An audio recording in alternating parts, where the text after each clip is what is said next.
And now I'd like to welcome Benedict Rogers, British human rights activist and journalist. Thank you very much for joining us today in the studio. Thank you for having me. Appreciate it. Now, I have to admit, I'm not the best schooled up on freedom of speech in Hong Kong, but we have been watching the protests take place there over the last several years. Currently, we know that a Polish journalist was detained at the airport, held for about 6 hours or so, and then subsequently deported. So, can you give us shed some light on this incident that happened to this Polish journalist? Absolutely. I know her personally. She works for the NGO Reporters Without Borders, which defends the rights of journalists. And actually, I just spoke to her yesterday. And she was going to Hong Kong in order to sit in on and monitor the trial of Jimmy Lai, the media entrepreneur who founded the Apple Daily newspaper, which was the largest pro-democracy newspaper in Hong Kong. The Apple Daily was closed by the authorities 3 years ago. Jimmy Lai's been in jail for the last 3 years, but is now going through his trial under the national security law, which is the most draconian law in Hong Kong, and he could very well face the rest of his life in jail. He's 76 years old. And he has pleaded not guilty, I He's believe. pleaded not guilty. He's also a British citizen, although he's from Hong Kong, and that's an important point. I've actually been named in his trial as a collaborator. And I also went through the same experience that the Polish journalist has just gone through. I was denied entry to Hong Kong in 2017. So freedom of expression in Hong Kong has really, over the last few years, been completely dismantled. Freedom of the press has been shut down. Freedom of protest has now ended. Which is really very difficult to fathom.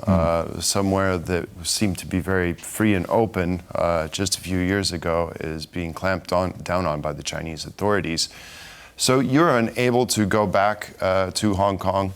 So what does that do for you as a journalist trying to cover the events? Because you can't go back, so I guess you have to do it from afar.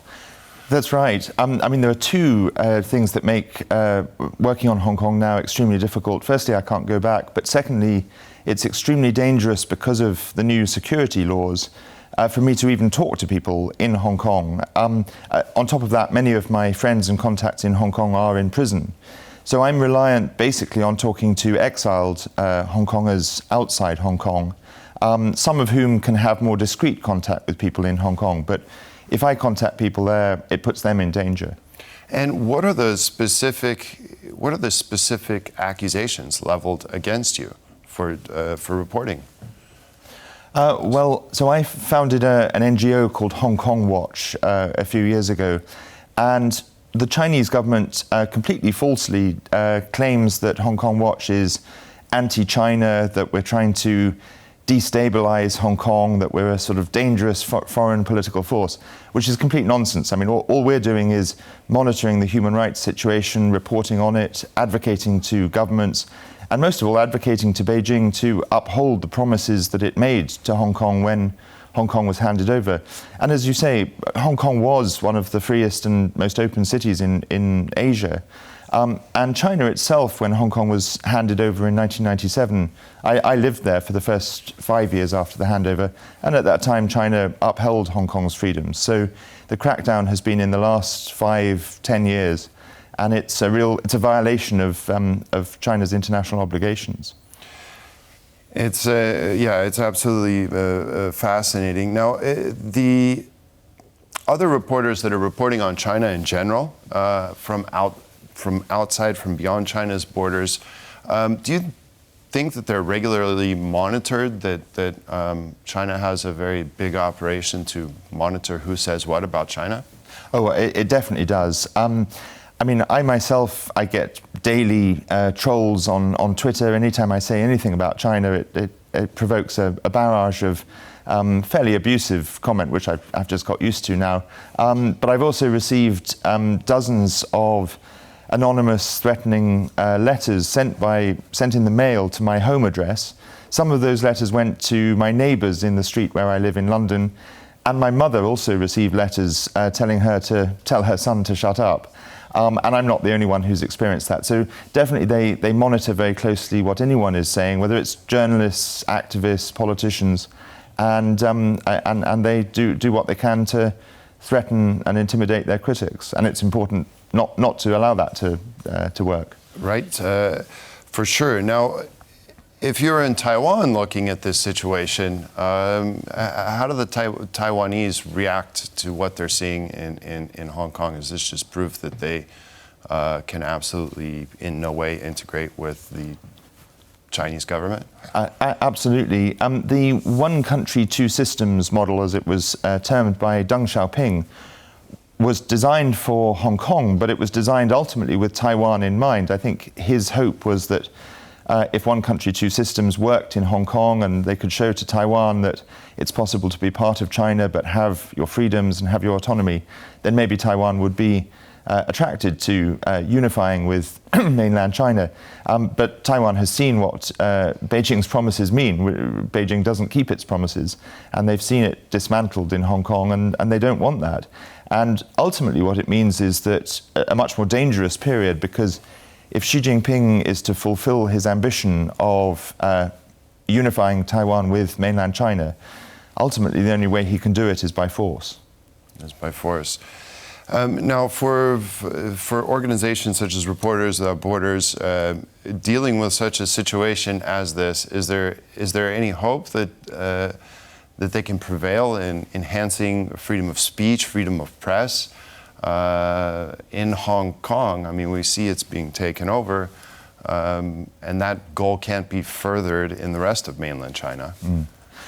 In the short term, the outlook is pretty bleak, but that doesn't mean we shouldn't continue to do what we can. I think organizations like Reporters Without Borders, like my organization, Hong Kong Watch, we have an important role in keeping a spotlight on Hong Kong, and possibly by keeping a focus on some of the trials and the political prisoners, we may be able to prevent things getting even worse. For example, if someone like Jimmy Lai, if the world spotlight was not on his case, there is a risk that he could be moved into mainland China, where detention conditions would be even worse, torture is widespread. So keeping a focus can help. In the long term, I still have to hold on to hope that things can change, but I don't believe things can change in Hong Kong until they change in Beijing. And just to give us an idea, how many people have been affected by these national security laws and have been either accused or detained as a result of so-called violation of these laws? I believe the number of cases is over 200, both of those who've been arrested, detained, charged and prosecuted. And one of the key things is that there are, for example, there are 47 former elected legislators in Hong Kong, because Hong Kong used to have a semi-elected legislature with a pro-democracy camp in it. 47 former legislators and activists who held in 2020 a primary election to choose their candidates for what would have been the next Legislative Council elections. They were arrested and have been in jail for the last 3 years simply for the crime of holding a primary election. And many of these prisoners have been in prison awaiting trial for several years and denied bail. What does this crackdown do on, well, what does it do to the freedom of speech, freedom of expression in Hong Kong? Are people afraid now, and have they changed the way that they communicate in daily life or express themselves in public? Definitely, very significantly. There are now two draconian security laws, the one that was introduced in 2020, and then just last month the government imposed an additional security law. And the effect of these is a chilling effect. People now will not only They will certainly not take to the streets and protest. They're very cautious about what they say online. Even following or liking certain pages or people on social media is risky. And even conversations in restaurants, people will be very careful. A lot of people have left Hong Kong.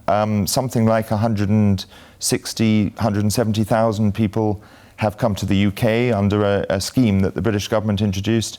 Thousands have gone to Canada, Australia, the United States, and elsewhere. So there is a real exodus for those who can leave, but those who are still there and can't leave, they just have to keep their heads down. Wow, quite a situation there. Sir, Mr. Benedict Rogers, thank you very much for shedding light on this important issue. We appreciate you coming in today. Thank you very much. Thank you.